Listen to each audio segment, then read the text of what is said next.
शाह फरमान साहब, इस वक्त जो सूरत हाल बनी हुई है, एक सबसे बड़ा सवाल यह पूछा जा रहा है कि अगर पंजाब की असम्बली तहलील, उसके बाद खैबर पख्तूनख्वा असम्बली तहलील, फिर भी जनरल इलेक्शंस नहीं होते तो फिर आप क्या करेंगे? देखिए, सबसे पहले तो मैं ये समझता हूँ कि अगर दोनों असम्बलियाँ तहलील हो जाएंगी तो इंतखाबात इसलिए ज़रूरी होंगे इकट्ठे कि पीडीएम के लोगों ने सूबाई सीटों पर एक दूसरे का मुकाबला करना है।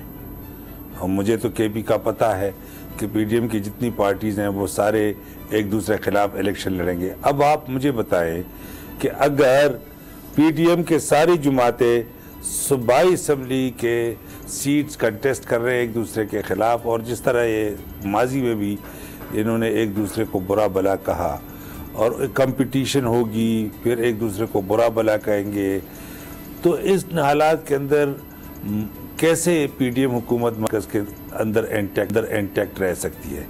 ये अपने सूबाई सीटें छोड़ भी नहीं सकते, ये बतौर सूबाई हलकों के ऊपर लड़ेंगे भी नहीं, तो सवाल ही नहीं पैदा होता। इसीलिए तो अच्छी तरह पता है कि जनरल इलेक्शन में जाना पड़ेगा।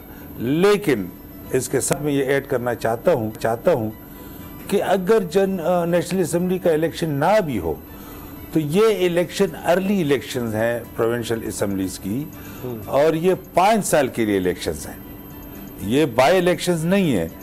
तो अगर इस वक्त जो पीटीआई की जो पीक है, और अगर केपी के अंदर और पंजाब के अंदर 2/3 मेजॉरिटी के साथ हमारी सूबाई हुकूमतें 5 साल के लिए इंश्योर हो जाती है, तो 5-6 महीने बाद, 7 महीने बाद जब भी फिर नेशनल असम्बली के इलेक्शंस होंगे तो जाहिर है उसमें हमारी 2/3 से ज़्यादा मेजॉरिटी आएगी, क्योंकि क्लियर कट पता है कि 2 सूबों में 2/3 मेजॉरिटी है। तो अब ये पीडीएम के हाथ से ये बात निकल चुकी है, क्योंकि उनके लिए ये नाइटमेयर है कि केपी के अंदर और पंजाब के अंदर 2/3 मेजॉरिटी में प्रोविंशियल गवर्नमेंट बनाना ये ज़मानत है नेशनल असम्बली के जब इलेक्शन होंगे कि हमारी 2/3 मेजॉरिटी से ज़्यादा सीट आएंगी। और वैसे भी 18 अमेंडमेंट के बाद तो प्रोविंसेस के पास ज़्यादा इख्तियार होता है। तो जाहिर है जब प्रोविंसेस के अंदर इलेक्शंस होंगे और फिर पीडीएम के लोग एक दूसरे के खिलाफ इलेक्शन लड़ेंगे, क्योंकि इनके अंदर तो सीट एडजस्टमेंट हुई नहीं है, और फिर जब इनको ये पता होगा कि बाद में नेशनल असम्बली का इलेक्शन लड़ना इनके लिए और मुश्किल हो जाएगा, तो मैं नहीं समझता कि जनरल इलेक्शन में नहीं जाएंगे। अगर ये जितने अर्ली इलेक्शन में चले जाते तो इनके लिए फ़ायदा होना था। हर हफ्ते, हर महीने, हर दिन ये एक्सपोज हो रहे हैं और इनका ग्राफ नीचे जा रहा है, और ये पीटीआई के साथ मुकाबले में नहीं है।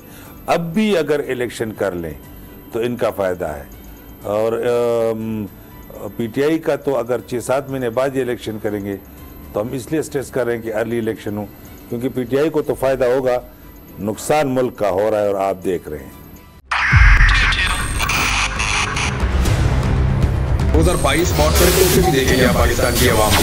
पाकिस्तान की आवाम को एक तोहफा ये दिया कि आवाम को पता चल गया कि पाकिस्तान का मीडिया क्या है। साल 2022 में सबसे ज्यादा देखे जाने वाला चैनल बोल न्यूज रहा नंबर 1। हमने बहुत सारे शोज और ट्रांसमिशंस की, पूरा साल मुसलसल जदोजहद में निकल गया कि ये वोट ऑफ कॉन्फिडेंस के पीछे कौन लोग थे। तोड़े रेटिंग के सभी रिकॉर्ड। सोशल मीडिया पर भी सबसे ज्यादा तेजी से 2.4 बिलियन व्यूज का संगे मील अबूर किया। एंकर्स को भी आवाम में सबसे ज्यादा मकबूलियत मिली, और सोशल मीडिया पर भी बोल रहा सब पर भारी। सब्सक्राइब करें और बेल दबाएं ताकि कोई खबर रह न जाए।